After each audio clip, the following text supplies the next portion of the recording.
আচ্ছা বলো তো, এই জায়গাটা তোমরা কারা কারা চিনতে পারছো? যারা যারা চিনতে পারছো অবশ্যই কিন্তু আমাকে লিখে জানাবে কমেন্টে।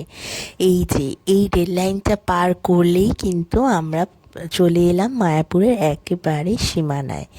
আর এই রাস্তাটা আমার যে কী ভীষণ প্রিয়, তার কারণটা হচ্ছে এই যে গ্রামের পথ ধরে যাওয়া, এই যে গ্রামের দৃশ্য দেখতে দেখতে যাওয়া, এই ভীষণ মনোরম দৃশ্যটা আমার একেবারে মনের খুব কাছাকাছি। এই যে চারিদিকে দেখতে পাচ্ছ গাছপালা, মাঠ, যত দূর তাকানো যায় তত দূর যেন সবুজের ছোঁয়া মেলে। আর হচ্ছে এই রাস্তার ওপর এই পাট কাঠিগুলো রাখা রয়েছে, এত সুন্দর লাগছে। আর তার সাথে পাটগুলো শুকানো চলছে, আর ক্ষণে ক্ষণেই তো বৃষ্টি আসছে। আর আমাকে দেখো, দেখতে পাচ্ছ আমি চুপটি করে বসে রয়েছি গাড়িতে, এদিক ওদিক দেখছি। আর যেন মনে প্রাণে গ্রামের যে গন্ধটা, সেটা যেন আমার মনটাকে ছুঁয়ে যাচ্ছে। তাই বেশি বেশি করে মনে হচ্ছে নিঃশ্বাস নিয়ে ফেলছি মাঝে মাঝে। তাই গন্ধটা একেবারে মনের মধ্যে নেওয়ার পরে যেন মনে হচ্ছে মনটা এত আরাম লাগছে যে কি বলবো। ওই যে এই বাঁকটা ঘুরলেই হচ্ছে মায়াপুরের মন্দির দর্শন আমরা করতে পারি। চলো এবার যাওয়া যাক আমাদের রুমের উদ্দেশ্যে।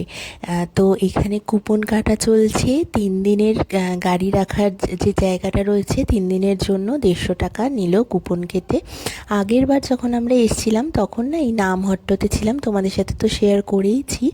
তো এইবার পেয়েছি হচ্ছে আমরা গীতা ভবন। আর সেটা পাওয়ারও একটা গল্প রয়েছে। চট করে তো ভেতরের ঘর পাওয়া সম্ভব হয় না যদি জানাশোনা লোক না থাকে। তো তাই জন্য বাবাই অফিসের কাজে যেহেতু এসছে বললাম, তো বাবাইয়ের অফিসের ওখান থেকেই বুক করে দিয়েছি গীতা ভবন। কি ভালো লাগছে দেখো, চারিদিকটা একেবারে সবুজে ঘেরা গীতা ভবনটা। তার মাঝখানে এক টুকরো আর কি ভবনটা। আর এখানে জল জমেছে, আমরা ভুল করে পেছন গেটে প্রথমে চলে গেছিলাম। তারপরে ওখান থেকে বলে দেওয়া হলো আমাদের যে না, সামনের গেট দিয়ে ঢুকতে হবে, সামনের দিকে রিসেপশনটা রয়েছে। এই যে গীতা ভবন, চলো এখান দিয়ে অনেকটা হেঁটে গিয়ে তারপরে রিসেপশনটা। তো ভারী ব্যাগটা নিয়েছি তো কষ্টই হচ্ছে হেঁটে যেতে। চলো তাও যাওয়া যাক, দেখা যাক। বাবাই তো গাড়ি রেখে এখনও আসেনি, গাড়িটাও ওই ওদের জায়গা যেটা আছে ওখানে রাখতে গেছে। এবার আমরা যাই।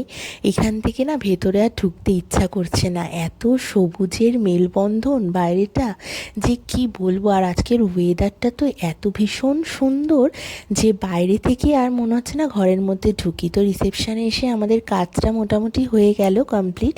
তার সাথে আমাকে হাতে চাবিও দিয়েছে আর এসির রিমোটটাও দিয়ে দিয়েছে এখান থেকে। আর এত ভীষণ পরিষ্কার ভেতরটা। মায়াপুরে এসে যদি ভেতরে না থাকা হয় না, তাহলে ঠিক মায়াপুরের যে ছোঁয়াটা সেটা মনে হয় পেলাম না, এরকম একটু খুঁতখুত করে মনটা আর কি। যাই হোক, সবসময় তো আর ভেতরে ঘর পাওয়া সম্ভব হয় না। আর জানাশোনা না থাকলে ভেতরে ঘর পাওয়া খুব মুশকিল। বুকিংটা ঠিক প্রসেসটা আমরা জানি না, জেনে অবশ্যই তোমাদেরকে জানাবো। এই যে রুমটা দেখো, কি যে ভালো দিয়েছে রুমটা, মানে মনটা একেবারে ভরে উঠল। যেমন আজকের ওয়েদার তেমন বাবাই সুন্দরভাবে গাড়ি চালিয়ে এনেছে আমাদেরকে।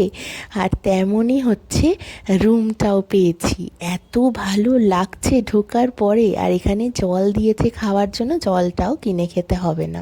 পুপু এসেই একেবারে শুয়ে পড়েছে, শুয়ে গড়াগড়ি দিতে শুরু করছে, মা এখান থেকে তো আমি বাড়ি যাবই না, তাই বলছে বারে বারে। আর দেখি তো ব্যালকনিটা দেখো, ওই যে বলছিলাম না সবুজের মেলবন্ধন, সত্যিই তাই কিনা বলো।